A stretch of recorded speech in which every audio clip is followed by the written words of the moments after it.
Hello and welcome to Through the Bible with Les Feldick. An Oklahoma rancher and farmer, Les Feldick has been teaching homestyle Bible classes for 20 years in Iowa, Oklahoma, and Texas. Les Feldick's unique style of Bible teaching has made the books of the Bible come to life. When Les is teaching, it's so interesting that people say time just seems to fly by. And now, here is Les Feldick. All right, away we go, and again, it's good to see so many out for our taping today.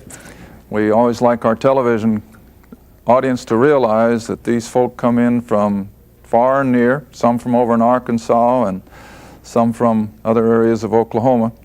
And we're always so thankful that you take the time and the effort to come in and help us with this, because I've said so often I could never teach just a camera. And I want our television audience to know that once we start teaching, I forget about these cameras. So if I say something, a lot of times it may not be meant for the national audience. I'm talking to this group right here, and I have to be kind of careful that things don't get out of hand, because I told some a little while ago, none of this is edited. Whatever I say, I have to live with it. So anyway, we're always appreciative of these that come in. And for those of you who may be catching our program for the first time, and we know this is happening because every day we get letters from people who have just caught our program. And for those of you who are new, we are just an informal Bible study, almost on the same basis if I went into a neighborhood home and just simply teach the book. We don't try to get theological, and we don't try to be controversial. We just want to make Bible study a thrilling experience, because after all, that's why God gave His Word to the average individual. And I've mentioned before that one of the early reformers, I think it was Tyndale, it might have been Wycliffe, but as they were burning him at the stake, you know, his prayer was that every plowboy in England could have a copy of this book. So it is meant for the common person. It wasn't meant to be kept in the seminaries and the monasteries and what have you. And so this is all we try to do, is teach it on common man's level. And of course, this is what's coming through. Our comments from letters are just that we're teaching it on a level that almost anybody can comprehend. And so we trust that as you study with us, that the Lord will bless you, hearts will be opened, and we especially appeal to those who have never had a salvation experience, that you might understand that the gospel is so simple and yet so complex that I'll never understand it, and I don't think any other human can either. So anyway, we've been on the air now starting our 5th year. We started way back in Genesis, and we've come up all the way through the Old Testament, through the Gospels, and now we're into the book of Acts. Chapter 6, the last verse, is where we left off in our last program. And here we have Stephen brought before the religious leaders of Israel. And as I've been stressing, contrary, I know, to tradition, that all of these early chapters of Acts are still to the nation of Israel. There is no mention of Gentiles whatsoever. All the language is Jewish. Everything is there in Jerusalem. And here again in chapter 6 now, as we came down in the last part of the chapter in our last program, Stephen is brought before the council of the synagogue there, and verse 15, and all that sat in the council, that is this religious leadership, looking steadfastly on him, saw his face, it had been the face of an angel. In other words, they could see that there was something beyond the natural here. Stephen was filled, you want to remember, with the Holy Spirit. And now as you come into chapter 7, after hearing all the accusations which the Jews had put forth against Stephen, and of course Peter and the 11 and all the other believers there at Jerusalem, the high priest says in chapter 7 verse 1, "Are these things so?" And he, Stephen, said, "Men, brethren, and fathers." Now again, just analyze those 3 words. There's no room for a Gentile in there. Stephen was referring to Jews, especially there in the council, in the religious leadership, but he was speaking to the whole nation in actuality. And then as you read on, it says, "The God of glory appeared unto our father Abraham." Now underline that word appeared, because in the Greek it's the word optomai, from which we get the word optometrist. And of course, you're all acquainted with optometrists. They work with the seeing aspect of our eyes. And so what Stephen is saying here by inspiration is that God actually appeared to Abraham in a form that he could see with his eyes. Now, as we look back in Genesis chapter 12, we're not going to take time to go back to for this one, but in Genesis 12 verse 1, it just simply says that the Lord had said to Abraham. And it doesn't clarify it like it does here, but now we have the clarification that not only did God speak to Abram, he appeared to him in a human form, which we call a theophany.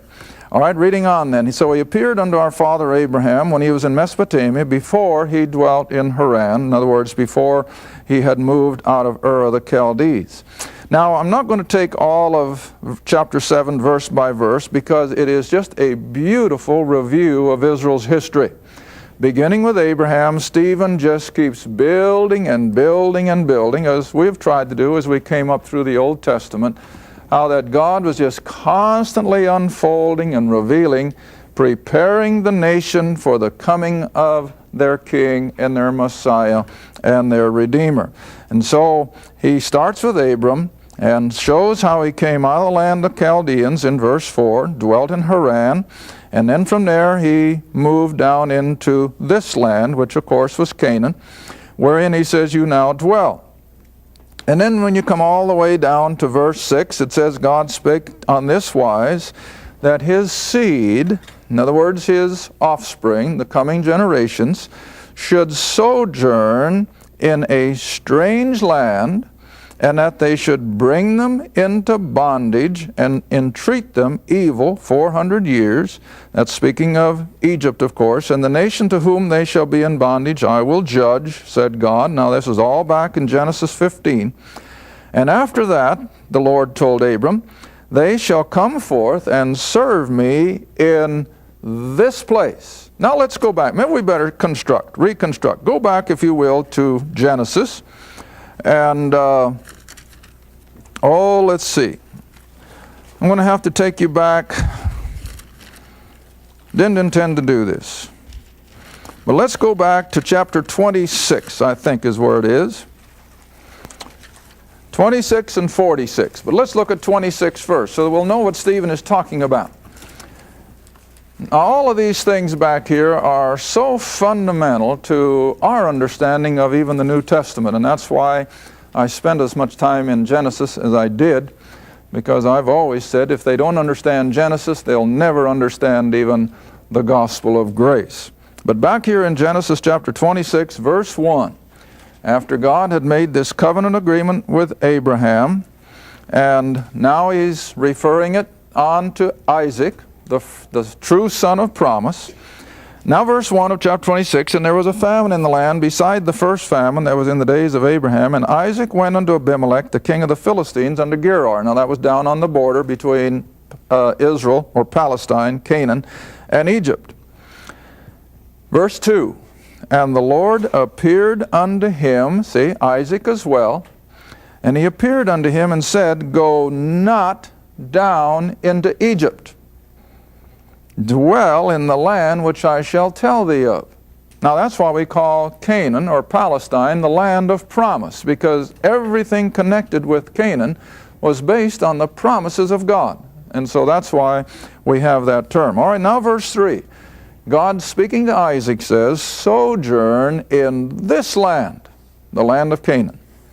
And I will be with thee, and will bless thee, for unto thee and unto thy seed I will give all these countries, and I will perform the oath which I swear unto Abraham thy father. And what was that? The Abrahamic covenant. Now, verse 4, he continues on repeating that Abrahamic covenant. I will make thy seed to multiply as the stars of heaven, and will give unto thy seed all these countries, or those tribes living in Canaan. And in thy seed shall all the nations of the earth be blessed, because Abraham obeyed my voice. All right, now let's come on over to chapter 46, if you will. And now Joseph is down in Egypt. Joseph has all kinds of food and grain stored up during this famine that was covering that whole part of the world. And knowing that Joseph is in Egypt and has found out from the sons that have been down to get grain that indeed he's there, and he has invited Jacob and the rest of the family to come down into Egypt and take part of all of the food and everything that had been supplied. And then again, let's start in verse 2 of chapter 46. Now this is Jacob. We started with Abraham and then Isaac, and now we're up to Jacob. And God spake unto Israel, that is Jacob, in the visions of the night, and he said, Jacob, Jacob. And he, Jacob, said, Here am I. And he said, I am God, the God of thy father. Fear not to go down into Egypt. See, that's quite a change, isn't it? First he said, don't go to Egypt. Stay in the land of promise, and I'll bless you. But now in a future generation, it's time for the nation of Israel to explode in population. And God had told Abraham that that would be down in Egypt. And so now God comes back to Jacob and he says, fear not to go down into Egypt. And here's the part I always want folks to understand. This statement tells us where the nation of Israel began to come into bloom. And it was in Egypt. You see that? Fear not to go down in Egypt, for I will there, in Egypt, make of thee a great nation. Now you want to remember, up until this time, you've only got Abraham, you've got Isaac, and Jacob. Jacob comes back with the 12 sons and their children. That's still not much of a nation, is it? But now when they end up in Egypt and under those years of slavery, beginning, of course, when they go in under Jacob, they'll come out under Moses, now a nation of several million people. So always remember, if nothing else, that Israel became a nation of people down in Egypt. All right, back to Acts. Chapter 7.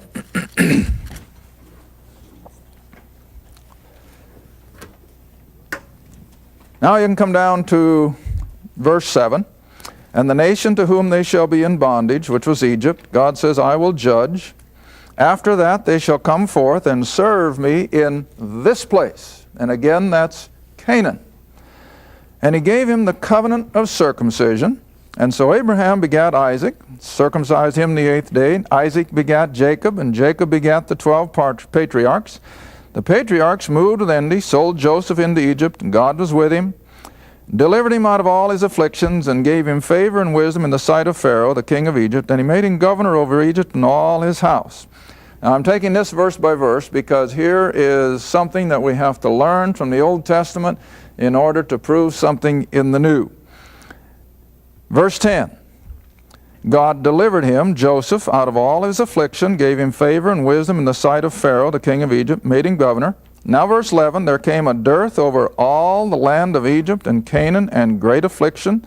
Our fathers found no sustenance, and you know the story.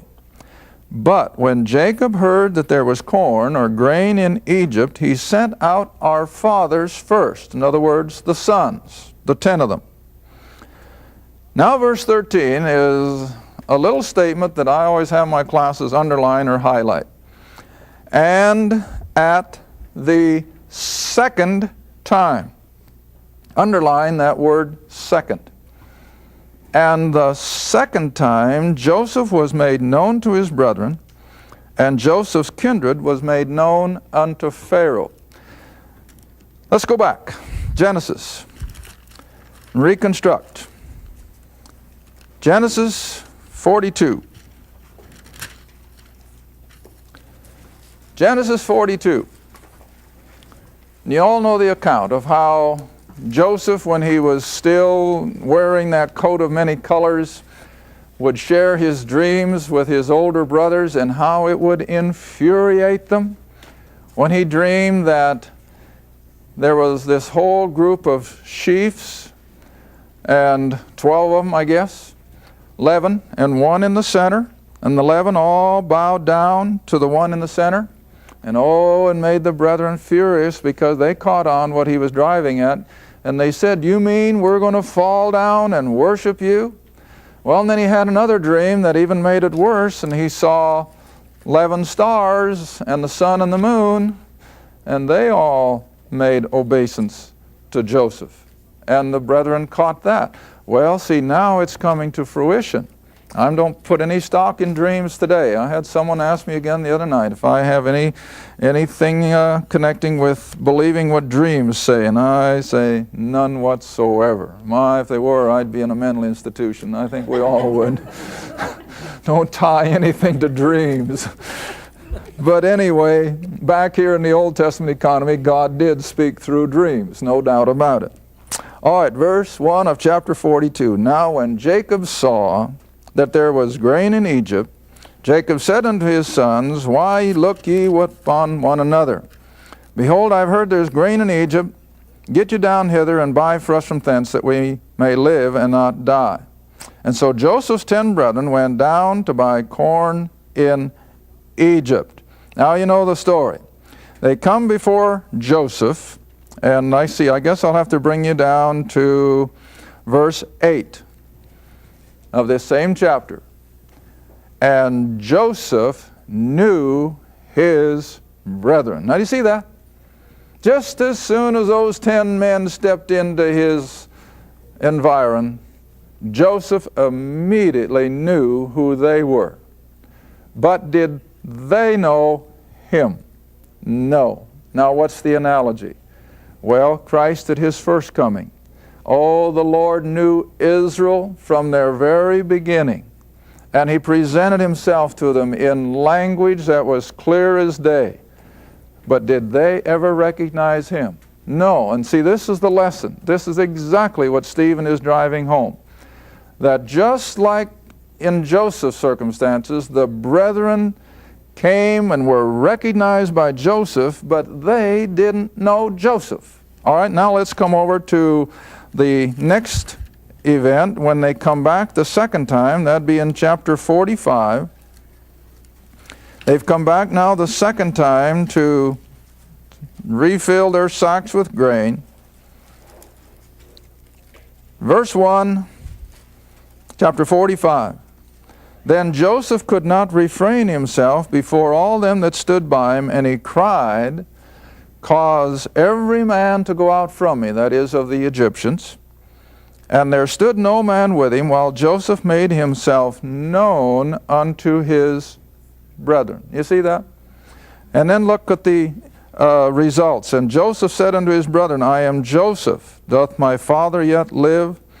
And his brethren could not answer him, for they were troubled at his presence. And then verse 4, And Joseph said unto his brethren, Come near to me, I pray you. And they came near, and he said, I am Joseph, your brother, whom you sold into Egypt.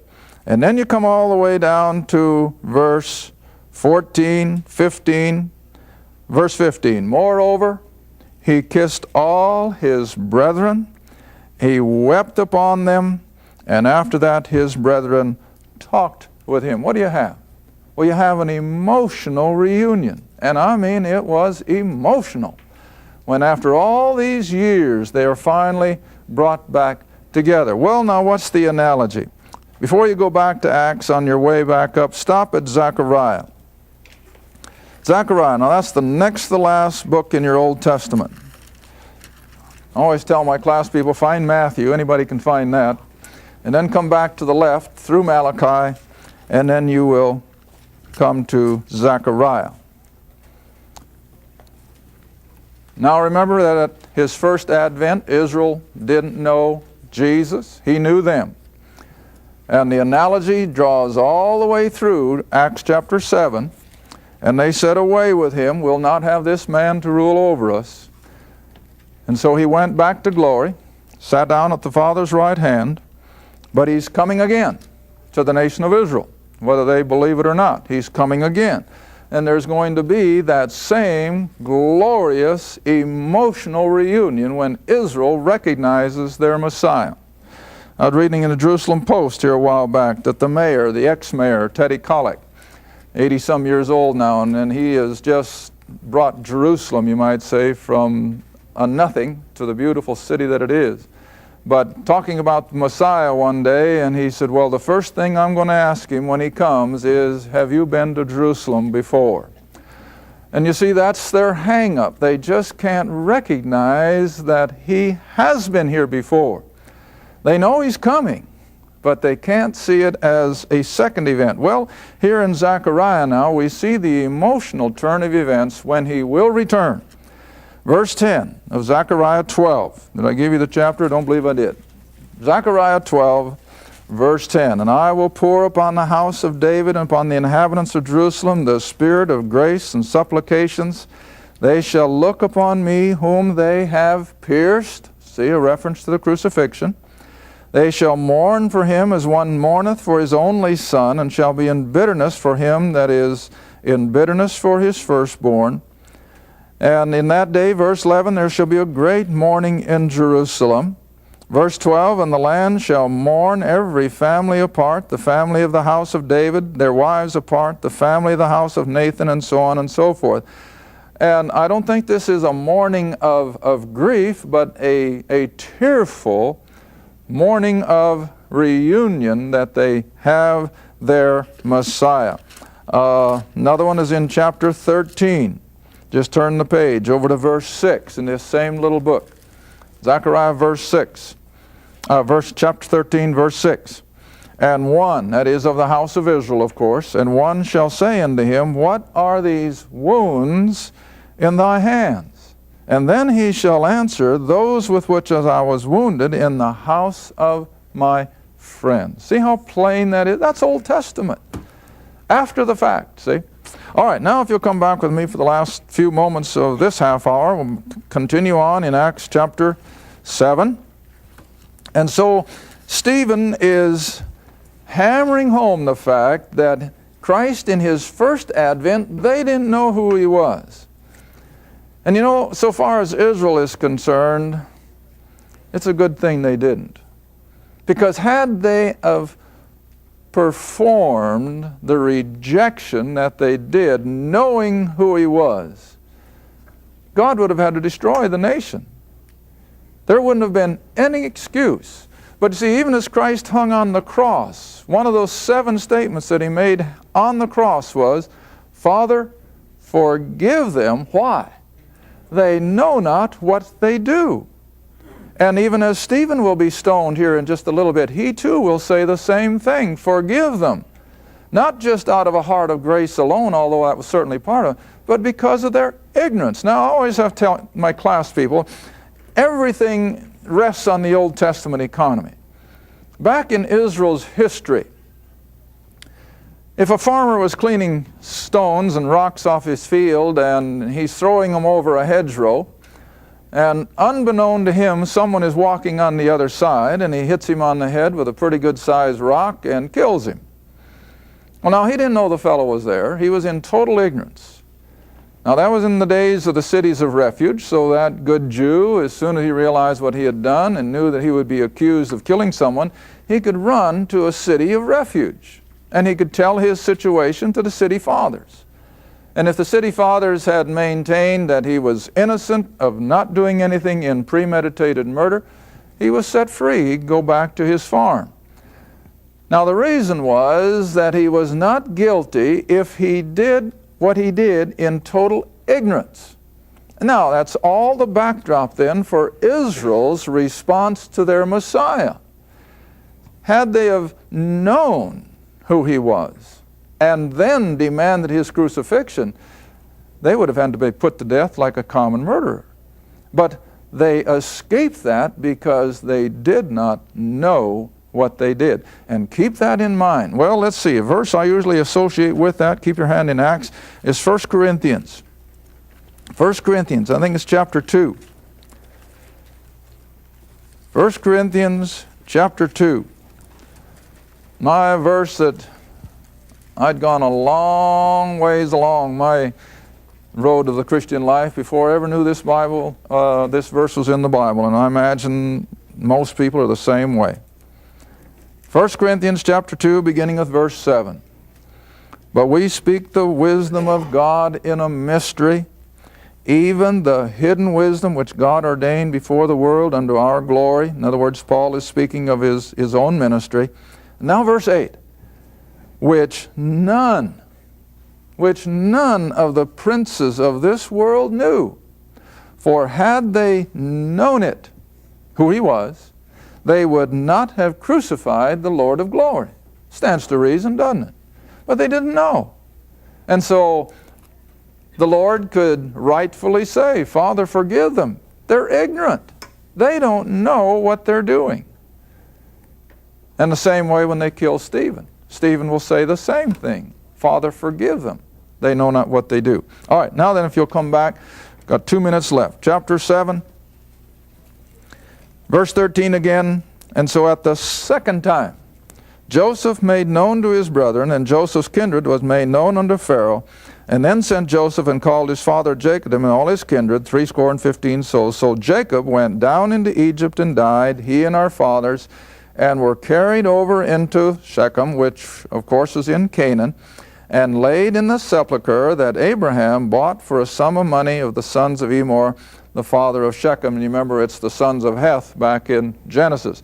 Now this is interesting because see, this is the very same burial site that is a holy site in Israel tonight for the Muslims as well as the Jews, and it is this very same burial cave, the cave of Machpelah, where this Jewish doctor, about a year ago now, massacred all of those Muslims in their time of prayer. Same place. It's the burial place of Abraham and Rebekah and Jacob and Leah. They were all buried in that same place. Now it's interesting that Abraham bought it from the Canaanites and Jacob had to turn around and pay it again. But nevertheless, this is the same burial place that is still held in, in reverence by the Jew as well as the Muslim. All right, so they're brought back up to Shechem. And then verse 17, and when the time of the promise drew nigh, which God had sworn to Abraham, the people grew and multiplied in Egypt until another king arose who did not know Egypt. Now we'll have to stop there and we'll pick it up in our next half hour.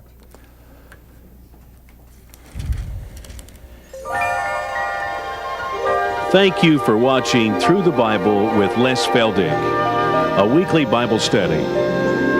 If you would like more information about the Les Feldick Ministries, a Bible study in your area, or about this program, write to Les Feldick Ministries, Route 1, Box 760, Kinta, Oklahoma, 74552. That's Route 1, Box 760, Kinta, Oklahoma, 74552. Through the Bible with Les Feldick is viewer supported, and your gift is appreciated.